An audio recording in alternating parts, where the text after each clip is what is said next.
Bwana Yesu asifiwe. Kwa hiyo ukiendelea kutazama kwamba ili uweze kubaini kwamba mahali fulani kuna kiwango kikubwa cha moyo wa uzalendo, yani raia wake wa taifa fulani wanalipenda taifa kwa kiwango kikubwa, nimekuambia utaangalia vigezo viwili. Cha kwanza ni maono. Je, maono yaliyopo ni thabiti? Maono ya taifa ni thabiti? Na uthabiti wake ni kwamba yanajulikana, yako wazi sana, wananchi wanajua, kila mwananchi anajua maono ya taifa.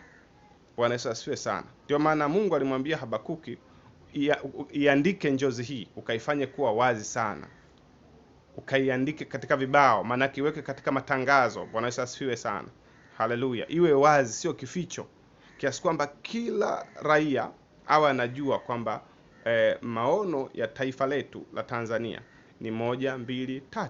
Ikiwezekana manake yabandikwe kwenye ofisi zote za serikali, lazima yawepo, yamebainishwa, yani kila mahali, ili kufanya watu waendelee kuona sasa yale maono ya taifa, yaendelee kukaa, yaendelee kuingia ndani ya mioyo yao na kwenye fikra zao. Bwana Yesu asifiwe sana. Ninatamani kwamba maono yakiwa thabiti, manake yanatakiwa kuingizwa kwenye mitaala kuanzia ngazi za shule ya msingi huko. Lazima baadhi ya vipengele, hata kama sio yote, lakini baadhi ya vipengele lazima vianze kuwekwa ambavyo ni vipaumbele vikubwa katika dira ya au maono ya taifa, lazima viingizwe. Tunaanza kupanda hiyo mbegu kuanzia ngazi ya msingi kabisa, shule ya msingi, tunaenda sekondari, hata vyuo vya kati, elimu ya juu, vivyo hivyo. Manake mtu anaposoma anajua kabisa kwamba sisi taifa letu hili la Tanzania kuna 1, 2, 3, mwelekeo wetu ni 1, 2, 3. Kwa hiyo nikitaka kusomea kitu fulani, najua katika jambo fulani, kama ni kilimo, kwenye kilimo sisi tunatarajia 1, 2, 3 baada ya miaka 50, 1. Sasa ndio maana ukiweka maono ya muda mfupi, itakuwa ngumu sana kuyaingiza katika aidha mitaala, la sivyo itakulazimu unabadilisha mitaala baada ya miaka 5 au 20 au 25. Lakini ukiweka maono ya muda mrefu, Bwana Yesu asifiwe, ukiweka maono ya muda mrefu, manake ndio utayawekea sasa msingi wake ili uanze kujenga taratibu.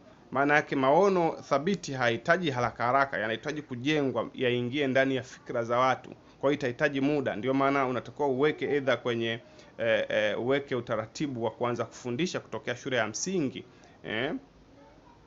Lazima mtoto anaposoma ajue kabisa taifa langu mimi lina maono 1, 2, 3 katika maeneo fulani, na vipaumbele vikubwa ni 1, 2, 3. Baada ya miaka 50 tunataka kuiona Tanzania yenye 1, 2, 3. Bwana Yesu asifiwe sana.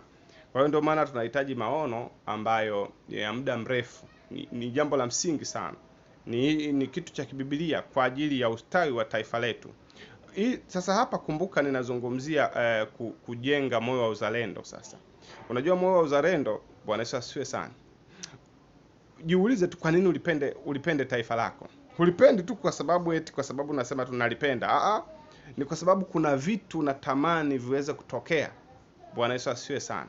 Unajua ukisoma kile kitabu cha Yohana sura ya 3 ule mstari wa 16 unaosema, kwa maana jinsi hii Mungu aliupenda ulimwengu hata akamtoa mwanae pekee, ili kila muaminie asipotee bali awe na uzima milele.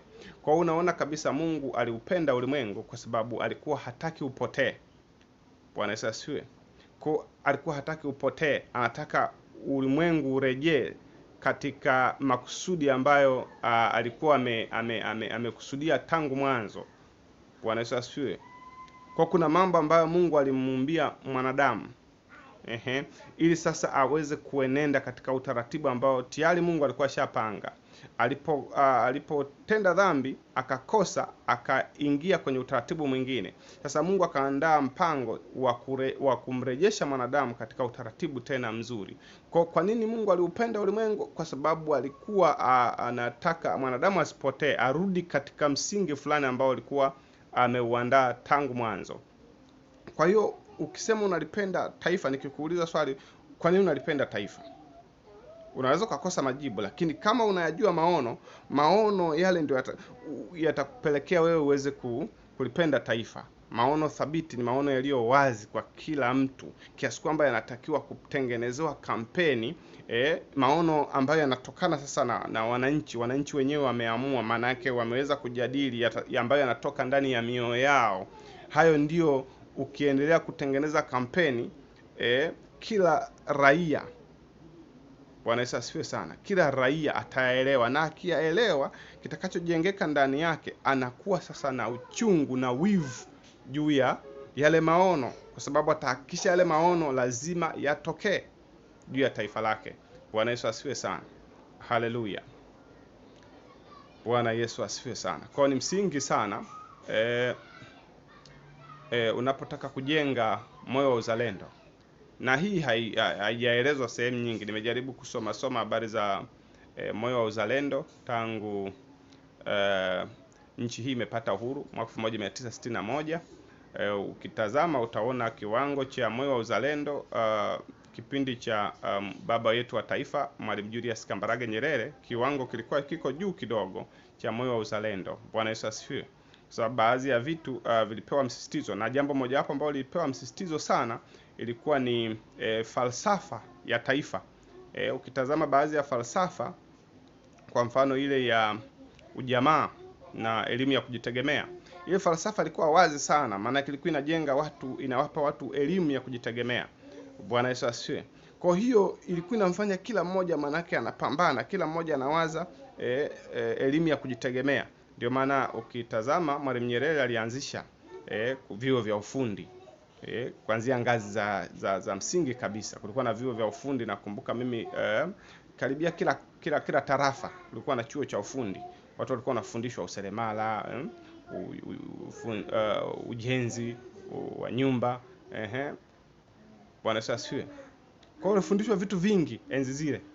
Kwa hiyo ile falsafa, ile sera, ile dira ambazo zilikuwa zinaongoza taifa zilikuwa wazi sana. Kwa ukitaka kujenga moyo wa uzalendo, kitu kikubwa sana ni kuhakikisha maono yamekaa vizuri. Maono yamekuwa wazi sana kwa kila raia wa taifa fulani. Bwana Yesu asifiwe. Haleluya. Inaendelea. Mungu akubariki sana.